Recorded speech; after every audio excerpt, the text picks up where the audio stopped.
So finally दोस्तों, railway मंत्री अश्विनी वैष्णव ने अनाउंसमेंट कर दिया है कि रेलवे में अभी कितना खाली पद है और इसका ऑनलाइन आवेदन कब से आने वाला है। तो चलिए उन्हीं के मुंह जबानी उन्हीं का अनाउंसमेंट किया हुआ वो न्यूज़ सुनते हैं। Hello everyone. Job creation was the biggest expectation this year. Unemployment close to 8%. The need was to boost sectors to create jobs. Has that been addressed by the budget?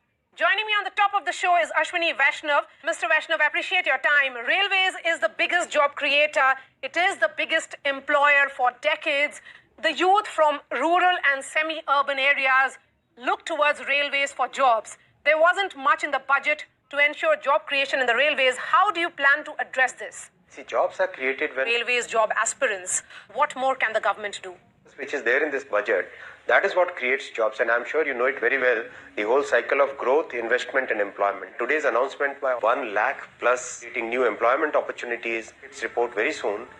Whatever outreach we have done with. तो finally दोस्तों 1 लाख से ऊपर vacancy यहाँ पर अश्विनी वैष्णव ने बताया है कि खाली है और बहुत जल्द आप लोगों का रिक्रूटमेंट स्टार्ट होने वाला है, ठीक है। लेकिन रेलवे में अभी तक कुल जो खाली पोस्ट है 2.50 लाख यानी कि 2.5 लाख वैकेंसी रेलवे में खाली है, जिस पे ऑनलाइन आवेदन बहुत जल्द स्टार्ट होने वाला है। तो बहुत जल्द आप लोगों का डेट भी अनाउंसमेंट हो जाएगा कि रेलवे का किस पोस्ट पे आप लोगों का रिक्रूटमेंट कौन से मंथ से स्टार्ट होने वाला है। तो तब तक के लिए आप लोग मेरे चैनल को सब्सक्राइब करके रखें, फॉलो करते रहें, ताकि रेलवे संबंधित कोई भी अपडेट सबसे पहले मैं आप लोगों तक सबसे पहले पहुंचा दूं। तो चलिए दोस्तों, मिलते हैं नेक्स्ट वीडियो में कुछ नए टॉपिक के साथ। तब तक के लिए मेरा पूरा वीडियो देखने के लिए थैंक यू। जय हिंद, वंदे मातरम।